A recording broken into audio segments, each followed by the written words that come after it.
Hey, everybody. I'm Jay. My pronouns are they, them. Uh-oh, are you on mute? Technical difficulties. I'm Ari.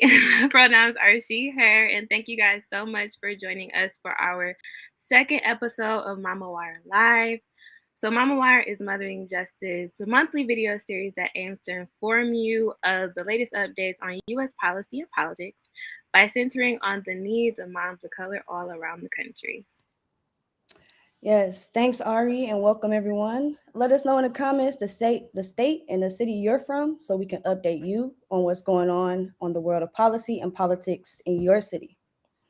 So, for those of you who are new to Mothering Justice, we are a national Black woman led social justice nonprofit based in Detroit, Michigan, that empowers mothers of color to advocate for better U.S. policies and laws on behalf of themselves and their families on a local, state, and federal level. At Mothering Justice, we understand that mothers of color in America deserve better. And Mother Justice is here to work with and empower you, our community, our Mamavis elected officials, and our partner organizations to advocate for U.S. policies that aim to end the injustices that people of color face as a result of systemic racism and misogyny. Our work is centered on a set of policy issues that impact mothers of color in America called our Mama's Agenda.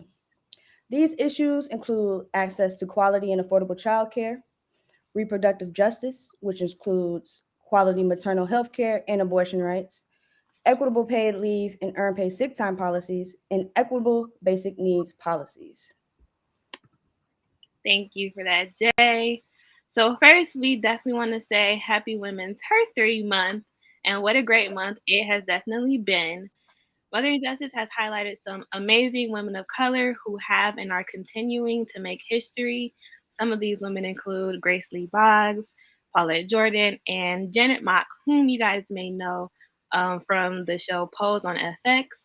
So let us know in the comments how you and your community celebrated this month. We would love to hear it. Yes, awesome. Thank you so much, Ari, for that. And also, Mother and Justice would like to say Happy International Trans Day of Visibility. So, if you don't know, Trans Day of Visibility happens every year on March 31st. This day is dedicated to celebrating transgender people and raising awareness of discrimination faced by transgender people worldwide, as well as celebrating their contributions to society. Remember, I need y'all to remember this: trans women are women, trans men are men, and non binary people are non binary. So, with that, next up, we have our federal and national updates. So, if you haven't heard, now you about to hear that. Oh, sorry. Oops, wrong one. Yep. The Honorable Ketanji Brown Jackson, is an American attorney who has served as a federal judge on the United States Court of Appeals for the District of Columbia Circuit since 2021. She is a current nominee for the Supreme Court. This past week, our country and the world watched, and some of us kind of cringed a little because, let's face it, some of those questions that they asked her were pretty wild to say the least. But nonetheless, we all watched as members of the U.S. Senate interviewed the Honorable Ketanji Brown Jackson during the Supreme Court Justice confirmation hearings. So far, Democratic Senator of West Virginia Joe Manchin and GOP Senator of Maine Susan Collins have publicly announced their support for confirming Brown Jackson, which is good news. And according to CNN, it appears that Jackson is on track to be confirmed by the full Senate as soon as next week. So please, we are asking you all to contact your senators to let them know to confirm Ketanji Brown Jackson as Supreme Court Justice, and follow us, Mother and Justice, on social media for more updates. Remember, representation matters, and we are excited to finally see a Black woman to hopefully be on the Supreme Court for the first time in America. Back to you, Ari. Definitely, y'all gotta support Katanji for sure.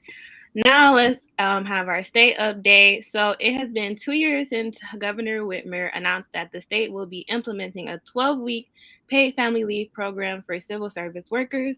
And since this change, luckily thousands of workers have been able to take advantage of this leave time, and we're super glad to hear that. So it's something we would love to celebrate, of course, but we have to continue to advocate for paid leave for all families because, of course, everyone deserves that time to care for their loved ones without having any financial worries. So we're hoping for that to be pushed forward. Yes, time to care, justice for the win. And finally, for our local updates for the city of Detroit, Michigan, Mayor Mike Duggan held the State of the City of Detroit address on Wednesday, March 9th. You can check that out you can check out the replay on detroitmichigan.gov's website. Also, you all are going to want to save the date to join Mothering Justice Action Fund's Build Detroit Better Town Hall on April 27th. During this event, we will have a panel of Detroit elected officials engaging with mamas on how we can all take action on basic needs policy in Detroit. You don't want to miss that. So now that we have those updates out the way, let's get into the next topics we'll discuss on Mama Wire Live. All right, y'all. So today we'll first have our basic needs organizer, Alana Gracie, live with us to give us the details on how we can take action on the national and statewide basic needs policy. After that, we'll have our special guest for our Mama Influencer Corner, AB, also known as I Am Legally Hype on TikTok and Instagram. And she'll be sharing her experience as a mama advocate and how she uses her platform to educate mamas of color on policies and politics in America. So, y'all stay tuned. Y'all don't want to miss it. All right, awesome. Thank you, Ari. Now, I'd like to bring on our basic needs organizer, Alana Gracie. Hey, Alana, how's it going? Hey, Jay. Thank you. So, good evening, everyone, and happy Thursday. As stated, my name is Alana Gracie, and I've been the Basic Needs Organizer with Mothering Justice since last September. So, I think a good place to start is what are basic needs? I mean, there are so many things that fall under that umbrella. Oftentimes, the first things that come to mind are food, shelter, and safety. Then we may start to look at things like education as a basic need.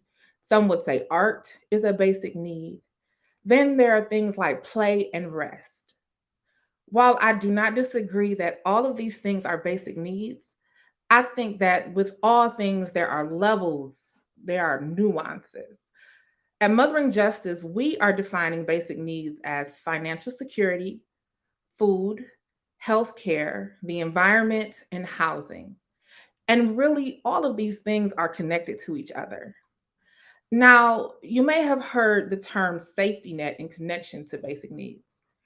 In short, the social safety net are assistance programs and resources available through our government, usually for lower income individuals and families. So you want to think like SNAP, which is Supplemental Nutrition Assistance Program, or TANF, which is Temporary Assistance for Needy Families. Both of those programs are financially based. And these types of programs are usually time limited options for families. So, for example, you can't receive TANF for more than 60 months in your lifetime, like no matter what happens. And despite increases, those benefits still leave families below the poverty line. Now, SNAP limits have changed because of the COVID-19 pandemic, which was an important wake up call for our country as it highlighted the many gaps in the safety net for basic needs. In March 2020, the CARES Act and the Families First Coronavirus Response Act were passed in response to American family needs.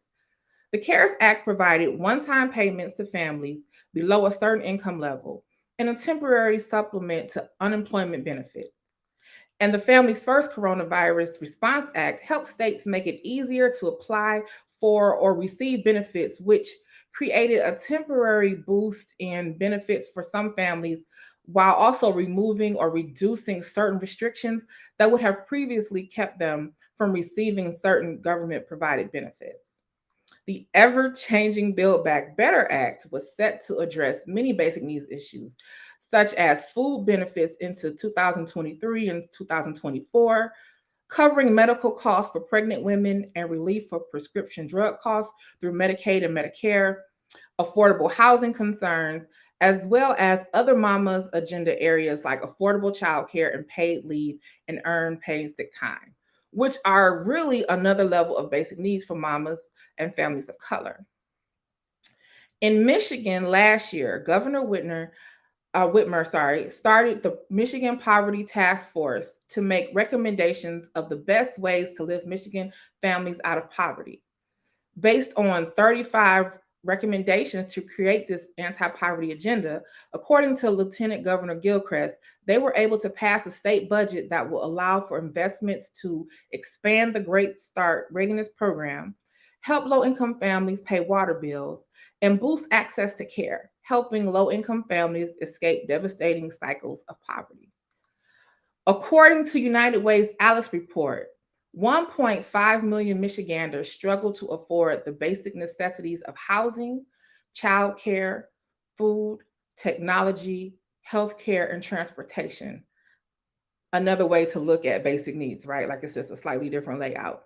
So ALICE stands for Asset Limited, Income Constrained, Employed, which basically means folks who are both working and still struggling to make ends meet. In Michigan, over 40% of single female-headed households live in poverty. And in Wayne County, that number is 77%. And a recent study by the University of Michigan School of Social Work found that the amount of debt accrued by women for education, health, and transportation can cause mental health concerns. So obviously, addressing basic needs issues, especially in the light of the gaps in the safety net, is a very large task. It is also a very necessary task. So here at Mothering Justice, we cannot shy away from any of the many basic needs issues. We do, however, have to prioritize our focus while keeping our eye on the overall aspects. As of now, we will be looking at financial security, as this alone encompasses so many of the other needs. We're going to look at ways that may best support mamas and families financially, knowing that money given directly to families throughout the pandemic was a great benefit for things like food, bills, and childcare. We are also focusing on affordable housing, which we know is an issue throughout the country due to inflation without cost of living increases for many people. And in Detroit, we know that utility costs are a barrier related to housing.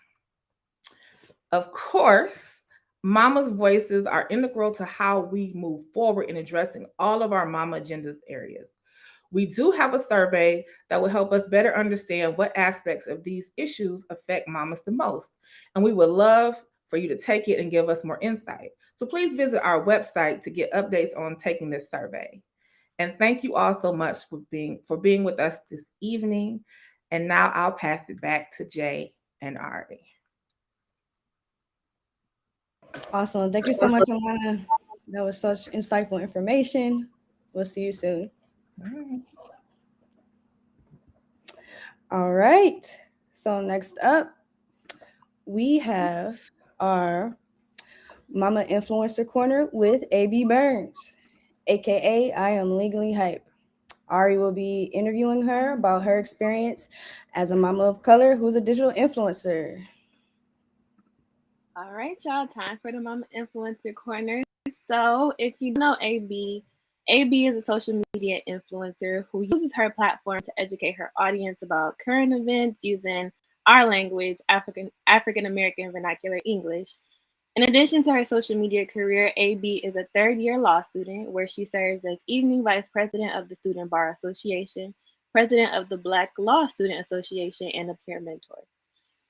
Prior to law school, AB attended San Francisco State University, where she earned her bachelor's degrees in political science and criminal justice, and then her master's degree in criminology, law, and society from the University of California, Irvine.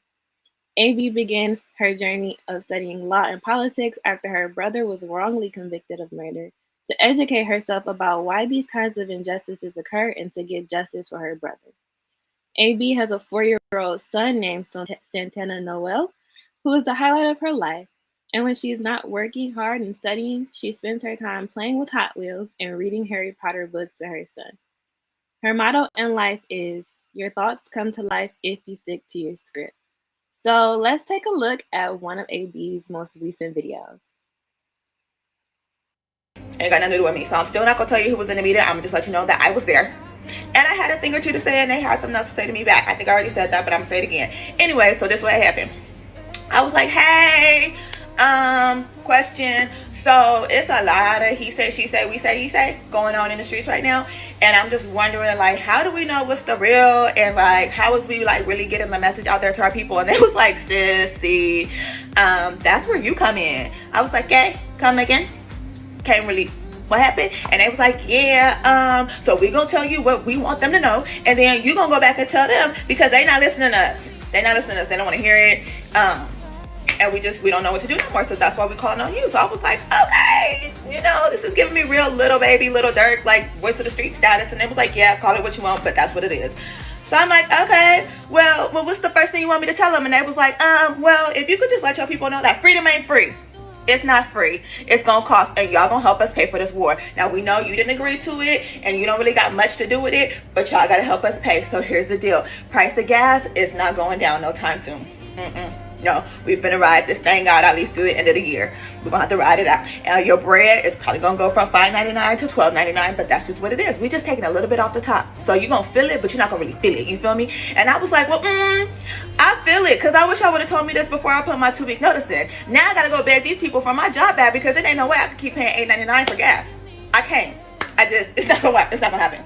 And they was like, okay, well, do what you gotta do. But yeah, that's what it is. And I'm like, okay, what's the good news? And they was like, well, the good news is, maybe the war will end faster than we really thought it was, because apparently Big Bang P was doing a lot of this and not enough this. He didn't really think this whole thing out. So his people, they a little bit hungry. They ain't got enough food. They don't really got all the little gats and stuff they said they had, or they was bragging about earlier. Yeah, they running out. And the youths is running them pretty dry, right? So they hanging on, but they hanging on by a thread. So, maybe it won't hurt so long. And like, I don't even know how I'm supposed to really feel about that, but that's just the first part of it. So I'll be back with the updates later. Thank y'all for being patient. Holla. Hey, AB, how are you? I'm well. How are you? I am well. So let us get into the Mama Influencer Corner. So we know you are advocate for giving us the tea, but in a way that we all can understand. So can you give us a little bit more information on how powerful it is to use African American vernacular English? Definitely. I think the power in it is that it makes us feel included in the conversation, right? Because it's a conversation that we understand, and we can get into it a little differently. When you have people throwing out all these legal terms and political terms and things like that, it's easy to like go over your head and you're like, this don't got nothing to do with me because you're not talking to me, right? Like if someone came up to you and started talking Spanish, you'd be like, you wasn't talking to me because I don't speak Spanish, right? So I think it's similar when you think about politics. So I think the power in that now is that like people feel connected to the information that's coming in. And because of that, now they're like, oh, wait, this might have a little bit something to do with me. I probably should, check what's going on a little bit more. So I think using that has just become really powerful for keeping people informed and connected. Definitely, because they'll be acting like we can't understand, or okay, but you don't got to use the big words. Like we can get it, just break it down. You know, right? So, what is it like? With having your platform, what does being a mama influencer really mean to you? I think it means being the best person I can be and doing what I'm called to do, while also still giving myself that leeway to know like I am a mother and there's no rule book to this, right? So I got to do the best I can. I have to love my son, my child, as much as I can and fill him with love, but also know that I have a responsibility now. And that takes choices. I have to make choices sometimes, and they're not always easy. But I think with being a mom and being an influencer, the reality is like, okay, I'm going to do that because it's the right thing to do. And there's other mothers looking at me who probably want to go to law school or want to be an influencer or whatever the case may be. And it's more than possible. So it's just taking accountability for that position and just knowing like I'm doing the best I can on both sides. Definitely, because people think you have a baby, you have children, your life ends, you can't do this, you can't follow your dreams, and we know that's not That's not true. true. It's So not. that's definitely got to repeat that again. So what advice that goes right into it? What advice would you give moms who are looking to, start using, their platform and become a mom influencer so that they can, share their voice, share their thoughts? My number one advice is just do it. Go for it, right? There's an audience for everybody. If you have a gift or something to share, there's somebody who's willing to listen to you. You got to take the first step and just do it and be okay with that. And it's going to come with a lot of challenges, right? But it's like, would you rather work hard doing something you love or work hard doing something that is just like mediocre? It's not really, it's not fulfilling you, right? And be patient with yourself as a mother. There's ups and downs in, the influencer world, and it comes with a lot. Be patient with yourself and just know, like, you're working hard to do your thing, and that's just what it is.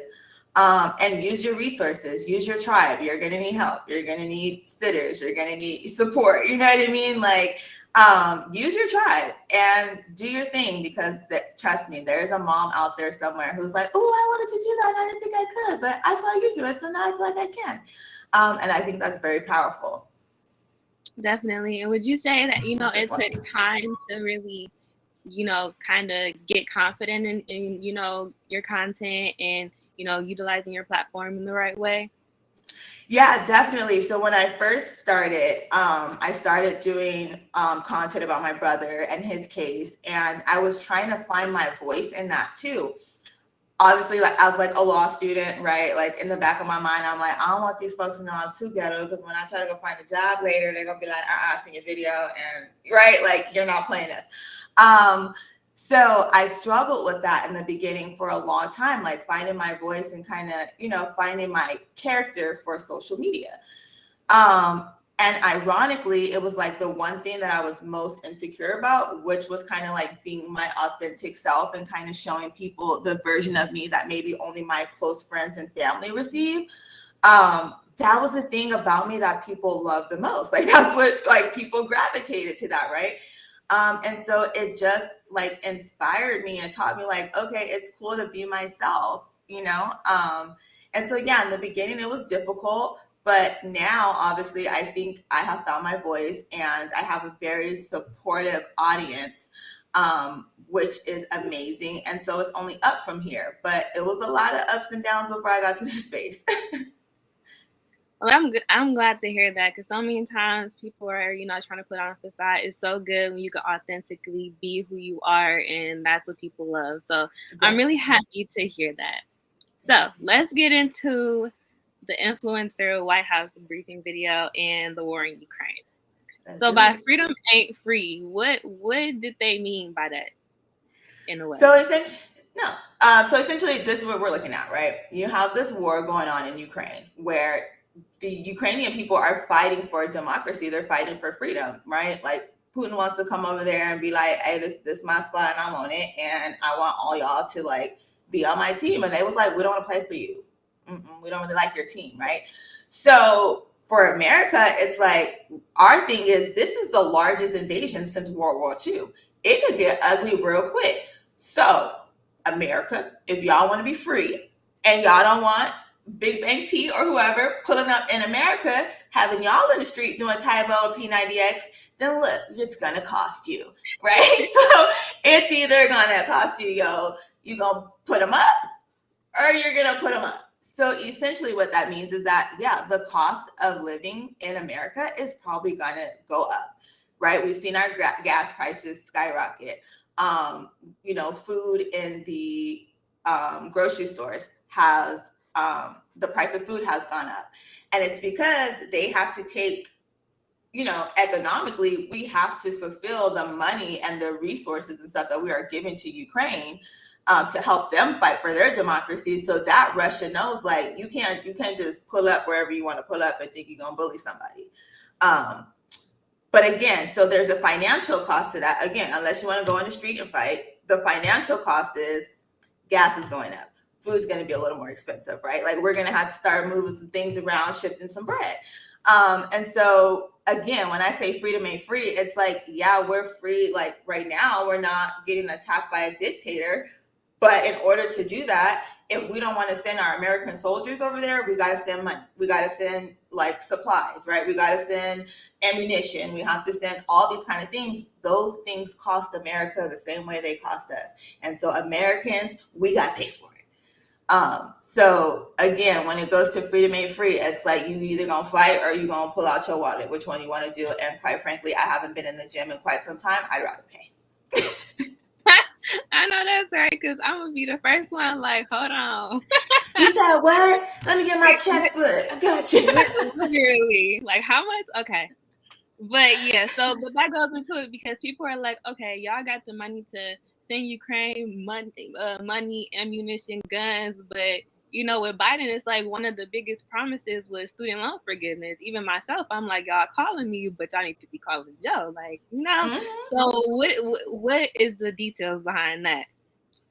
So, in this particular briefing, we didn't really get into student loans. It was mostly focused on the war in Ukraine, but in doing additional research about that, right? So, for example, the Biden's 2023 proposal just came out, and we saw like more money going to police and like healthcare and things like that. And it was like, well, what about us? The thing with that is, for one, it's a Senate thing, right? It's a Congress thing, where they have to approve. If he puts something in a bill and says, hey, this is like how I want to help the American people, that has to go through Congress, and there's a process for that. So that's one aspect of it. I think realistically, the other aspect of it is that in looking at the budget, money is allocated for certain things early on in the year, right? So, example, I don't know about you, but I know me, I got a checking account, but I got one for shopping, I got one for my bills. You know what I mean? Like, I got a savings account, I got one for like, if it's a hard time type of savings account, then I got one for like, okay, if I'm just playing around too much, I probably need a dip, right? So that's the same way when we allocate money, when we do a budget at the beginning of the year, right? So there's money allocated for self-defense, for defense, right? For national defense, there's money allocated for education, there's money allocated for healthcare. So while it seemed a little disrespectful, right? When it's like, oh, well, we just sent all this money over there to like Yuki, but essentially that was already somewhere stashed off to be spent on that. What we need to do now is like create this fund to help with student loans, right? To get rid of that deficit, because it's an issue. Mine's something else. I ain't gonna hold you. Mine's something else, okay? But we have to get there as a nation, which means we have to have representatives who understand our situation enough to come up with a reasonable plan on how to attack the student loan deficit. And we ain't got that yet. So, Great Lakes gonna keep calling, and I ain't got it right now. So, call Joe. Well, thank you for the explanation. And y'all, like AB said, it ain't just Joe. You gotta hit up your legislators, senators, Congress, hit everybody up, because we really gotta figure this student loan thing out. But Thank you so much, AB, for joining us and giving us your insight. And I will pass it back to you, Jay.